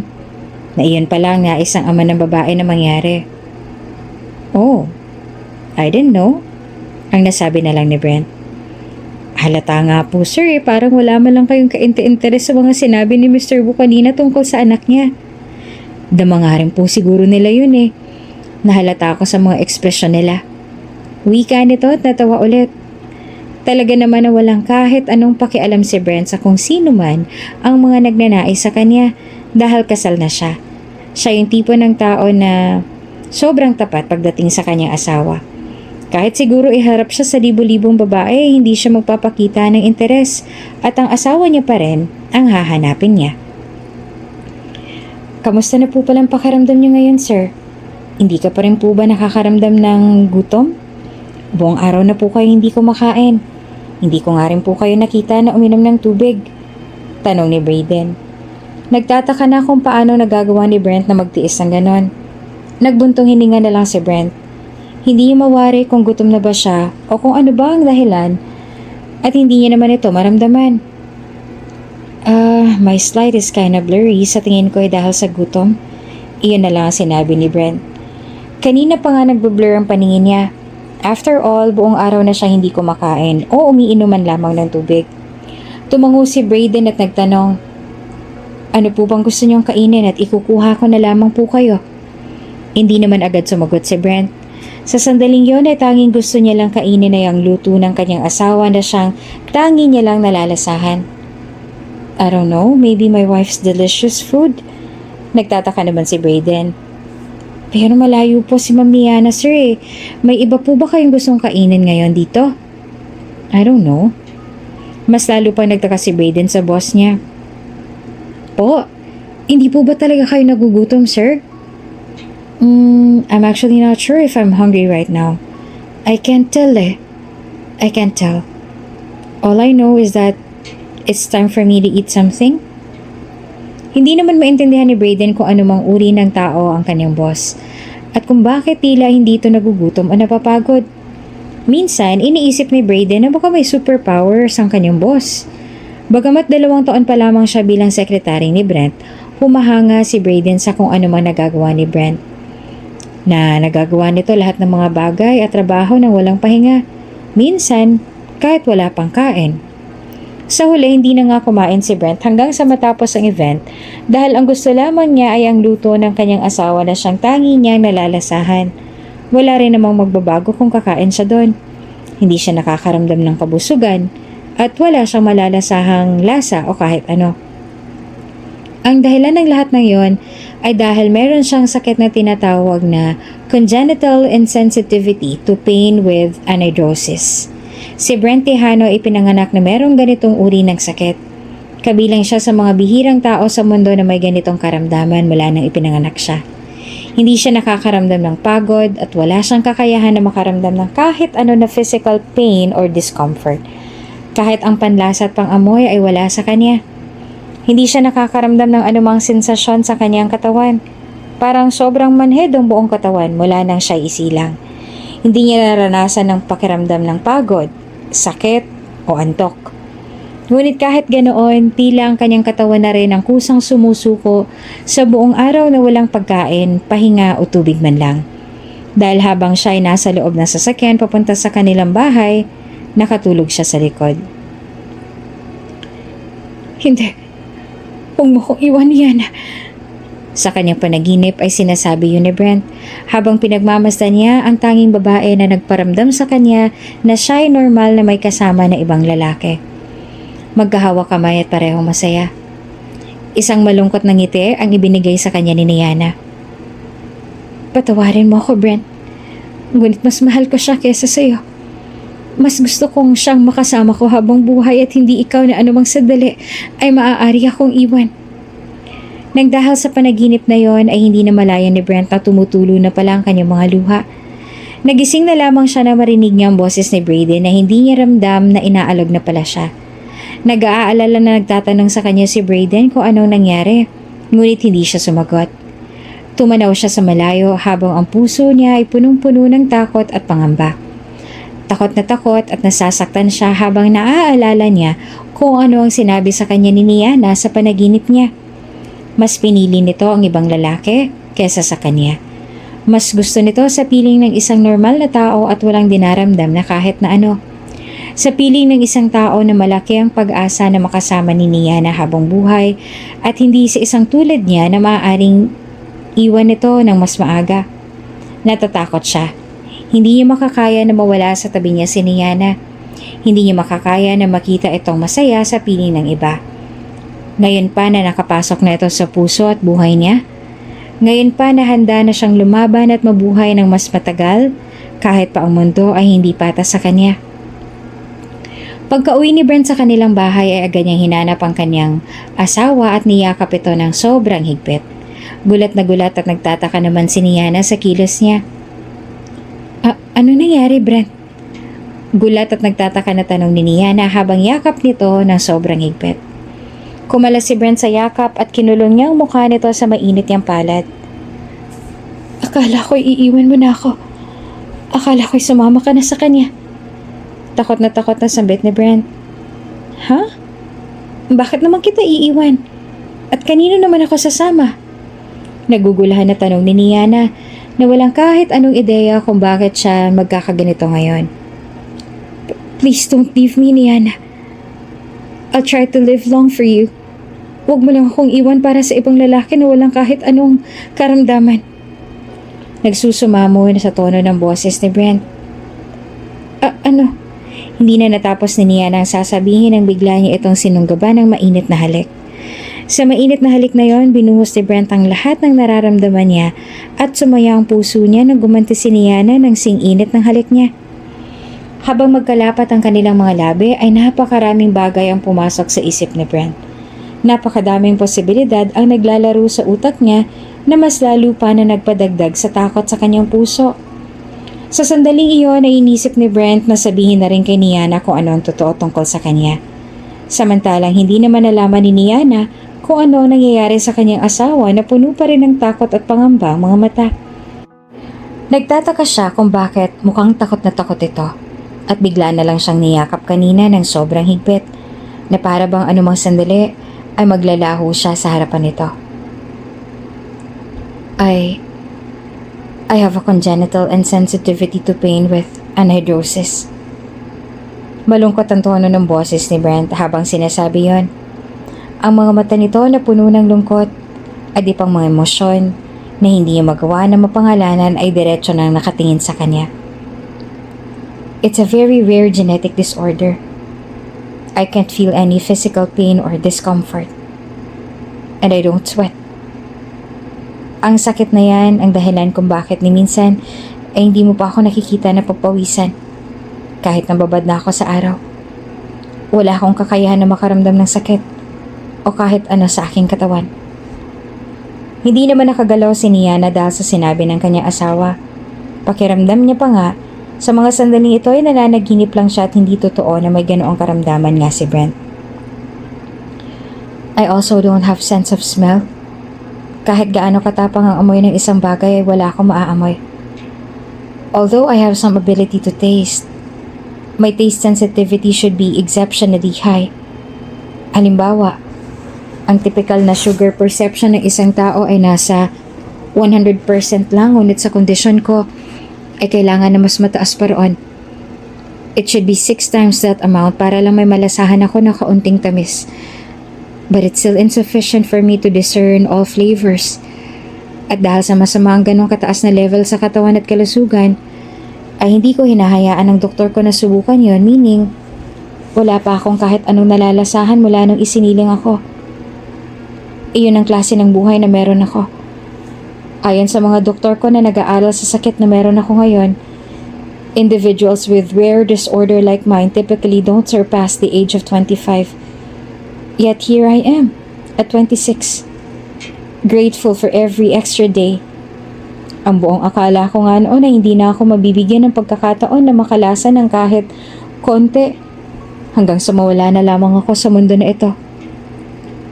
But it all changed when I met you 14 years ago. Magkahalong gulat at awa naman ang nararamdaman ngayon ni Niana dahil sa sinabi ni Brent. Ha? Dahil sa akin? Pakiramdam ni Niana ay nadurog din ang puso niya para kay Brent dahil alam niya na sobrang mahirap ang buhay na merong ganitong sakit. Kung sa iba ay maaari yung ituring na swerte dahil wala silang kakayahan na makadama ng sakit para sa isang tao na tulad ni Brent na nakakaranas nun, ay isa iyong sumpa. Tumango si Brent. May munting ngiti na sumupil sa labi nito habang inaalala ang unang pagkakataon na may nalasahan siya. Lasa na kahit kailanman ay hindi maalis sa memorya niya.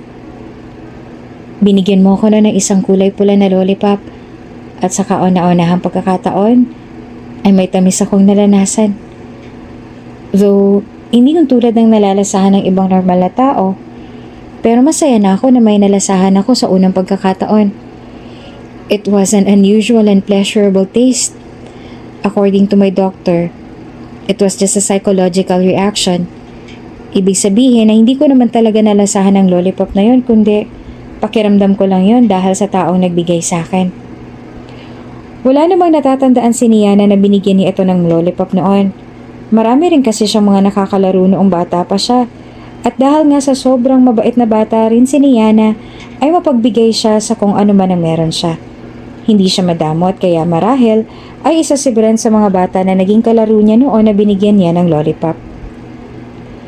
Dahil sa panlasa na binigay mo sa akin nun, ay sinabihan ko mga magulang ko na ikaw ang gusto kong maging asawa dahil gusto ko na lagi ako may malasahan. I was so young back then. I was only 12 years old. But I already wanted to marry you. Dahil gusto ko na habang buhay ay may malalasahan ako. Kahit kaunti lang. Nagkataon naman na may malaking utang sa pamilya ko ang lolo Anastasio mo. At hindi niya kami kayang bayaran dahil nabaon din siya sa utang dahil ayon sa aking magulang ay niloko siya ng mga taong nagtrabaho sa kanya at pinagkatiwalaan niya. Bilang kabayaran sa utang namin, ang hiningi ko ay maikasal ka sa akin. And they agreed to that. Hindi lamang dahil para mabayaran ng utang ng lolo mo, kundi dahil naisip nila na bibigyan kita ng maayos na buhay. Your grandfather asked me to take care of you and give you the life that you deserve, which I promise that I will do. Kapalit ng pagbibigay mo sa akin ng karapatan na makalasa habang buhay. Hindi naman sumagot si Niana at nanatili lang siyang nakatingin kay Brent at nakikinig sa mga sinasabi nito. Kung ganon ay siya palang dahilan kung bakit nakakalasa ito. Kahit nakaunti lang yon, ang naging dahilan kung bakit sila kinasal. Hindi niya maipaliwanag ang lahat ng nararamdaman niya ngayon dahil sa halo-halo na yon, ngunit aaminin niya na masaya siya at nararanasan ni Brent na makalasa ng pagkain. Nagpatuloy pa si Brent sa pagsalita at nakinig din siya dito. On the day of your 18th birthday, kung kailan ang nakatakda natin na pagkikita, I was on my way when I got into an accident. Ang sabi ng mga magulang ko ay bumangga ang sasakyan ko sa isang malaking truck. At dahil wala akong kakayahan na makaramdam, hindi ko alam na nasaktan na pala ako ng malala sa trahedya na yon.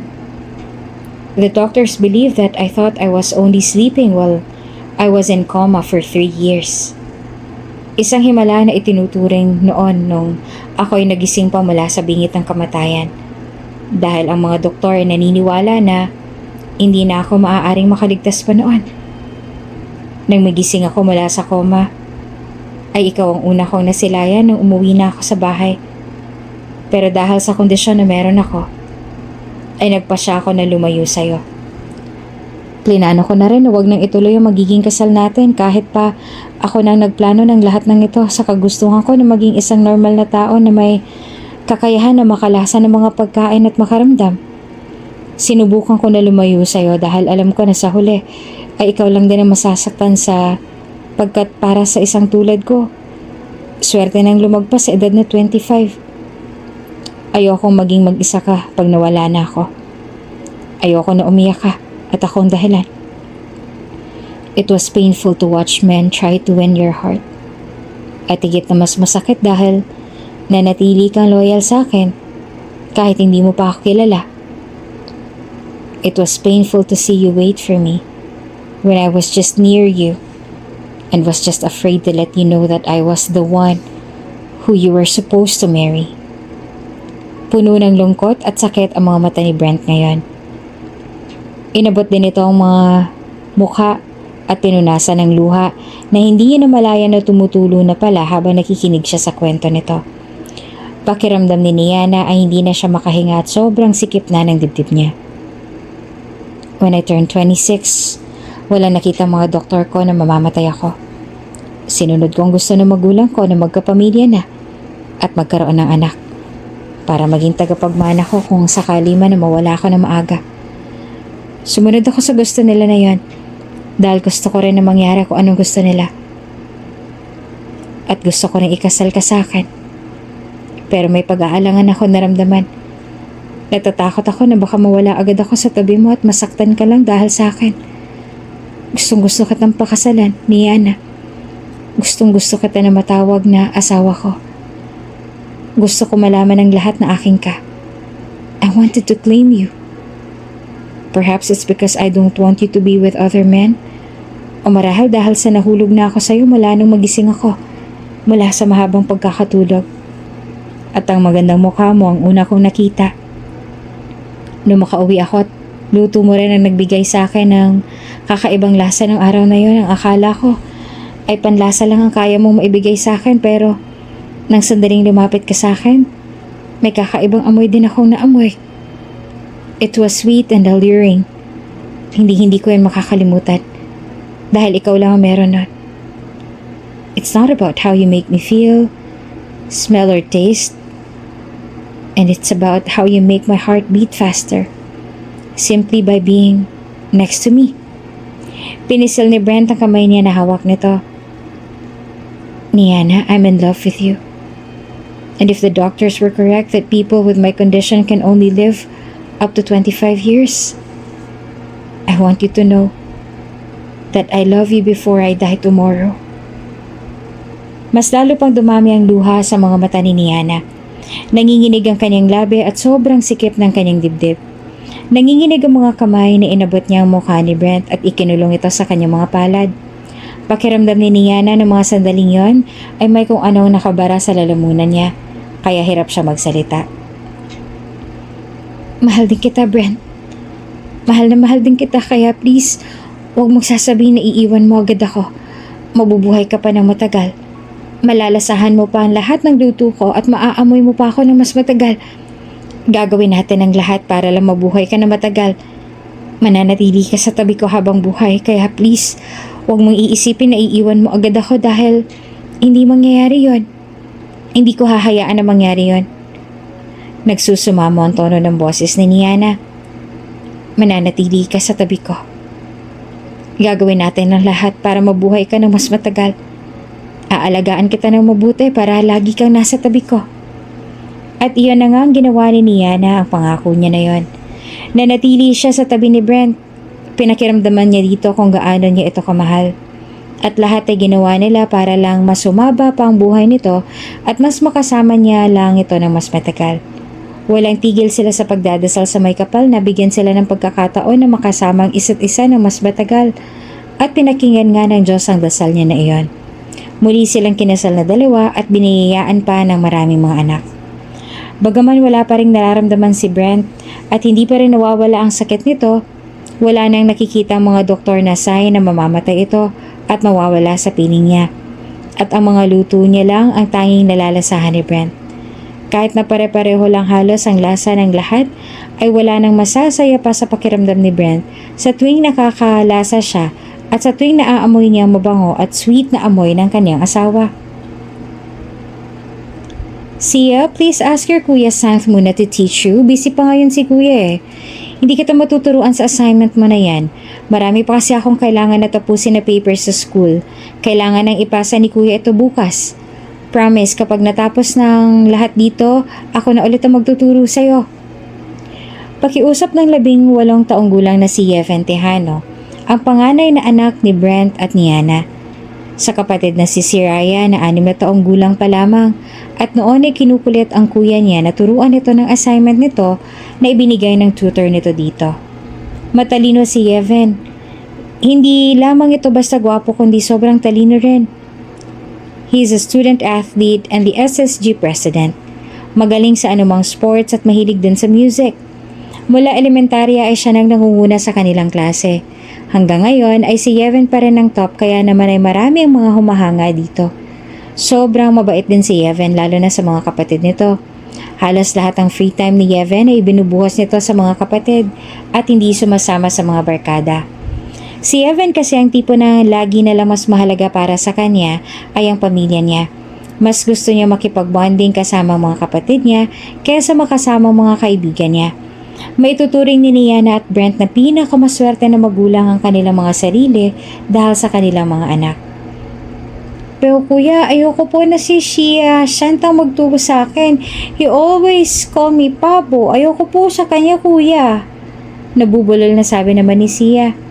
Nagbuntong hininga naman si Evan. Sandaling itinigil niya muna ang kanyang ginagawa para tingnan ng kapatid. Ang kuya day mo, pwede pong kausapin mo siya na siya muna ang magturo sa'yo? Busy din po si Day, kuya. Tinuruan niya po si Wyatt na isulat ang name niya. Tinutukoy ni si Wyatt. Wyatt is only 4 years old ngunit tutok na ang 16 na taong gulang na si Day sa pagtuturo sa kapatid dahil mag-aaral na rin si Wyatt next year. Si Santh at Day ay kambal. Ang dalawang sumunod kay Evan pero kahit nakambal ay magkaibang kanilang mga ugali.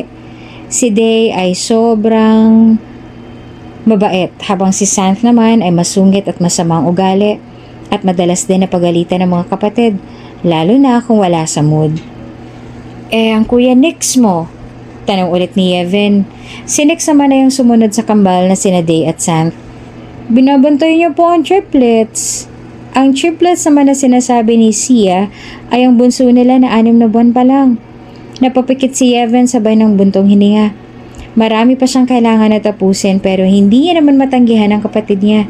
Sinabihan niya lang sina Sia na lumapit sa kanya at simulan na itong turuan sa assignment nito na hindi raw nito maunawaan. Mabuti na lang din at matalino rin itong si Sia kaya hindi rin nahihirapan si Evan sa pagtuturo. Lahat naman ng mga kapatid niya ay puro mga matatalino kaya walang kahirap-hirap ang pagtuturo sa kanila.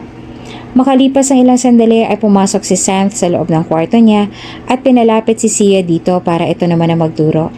Umiyak pa nga si Sia dahil ayaw nito na sumama si Kuya Santh nito. Ngunit nung nangako si Santh na hindi na ulit pagagalitan ay sumama na rin si Sia. Nagpaalam ang dalawa kay Evan na doon mag-aaral sa kwarto ng mga ito. Nagpatuloy naman si Evan sa pag-aaral. Samantala, nang matapos turuan ni Day ang kapatid na si Wyatt na magsulat ng pangalan nito at ibigay ang prize na gusto nito ay diretso ito sa kwarto ng triplets at humiga sa malapad na kama sa tabi ng kuya nitong si Nix na siyang nagbabantay pa lang kanina sa triplets bago nakatulog. Yumakap si Wyatt sa kuya nito at nagising naman si Nix ng dahil doon. Baby Wyatt, bakit ang cold ng hands mo? Antok pa na tanong ni Nix sa kapatid. I ate ice cream po, sagot ni Wyatt. Ice cream kasi yung binigay sa kanya ng kuya Day niya matapos niya magsulat. Hindi naman na sumagot si Nix at natulog na ulit. Ganon din si Wyatt. Napailing naman si Day sa mga kapatid bago lumabas ang kwarto at pumunta sa kwarto nila Santh para kunin ang assignment niya sa loob ng bag niya at nang magawa na iyon. Sakto naman ang pagpasok niya ay tapos na si Sia sa takdang aralin nito kaya sumama na kay Day sina Sia at Santh tungo sa kwarto ng triplets kung nasaan ang iba pa nila mga kapatid. Meanwhile, katatapos lang ni Evan sa ginagawa niya. Napag-aralan niya na rin ng mabuti at handa na siya para sa meeting nila bukas sa campus. Tungkol yan sa plano nila para sa mga students at sa mga darating na events inside and outside the campus na kailangan nilang paglaanan ng oras. Bilang SSG President ay tungkulin yon ni Evan. Ngunit hindi lang din naman yon ang kailangan niyang pagtuunan ng pansin, lalo na't siya rin ang tumatakbo na valedictorian sa batch nila. Hinahanap ni Evan sa mga maids kung nasa ng mga kapatid niya. Nang sabihin ng mga ito na nasa kwarto ang triplets ay nagtungo siya doon. Sakto namang pagpasok ni Evan sa loob ng kwarto ay nagising ang 3 maliliit na kapatid. Kaya pinadede niya muna mga ito ng breastfeed ng ina nila na nasa bote hanggang sa makatulog ulit sila. At dahil sa sobrang pagod ay nakitulog na rin si Evan sa tabi ng mga kapatid. At iyon, ang nadatna na mag-asawa na sina Niana at Brent nakakauwi lamang mula sa meetings nila. At pareho nilang hindi mapigil ang mga ngiti habang nakatingin sila sa kanilang mga anak. Pareho nagiinit ang kanilang mga puso at nagpapasalamat sa Diyos na biniyayaan sila ng ganitong karami ng mga anak na sobrang mahal na mahal ang isa't isa at para bang hindi kayang mabuhay kung wala na ang isa't isa.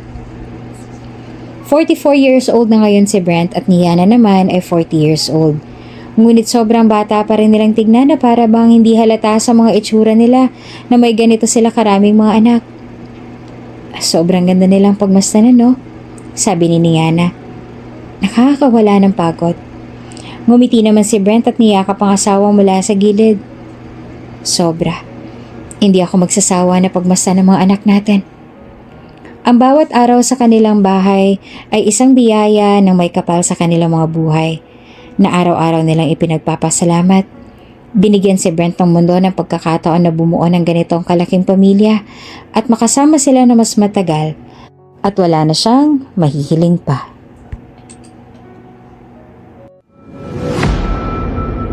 Kung bago ka pa lang sa channel na ito, Ate Jane TV, huwag kalimutang pindutin ang notification bell and subscribe button.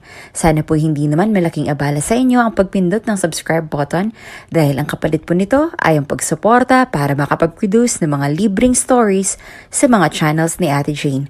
Maraming salamat! Laking gulat ng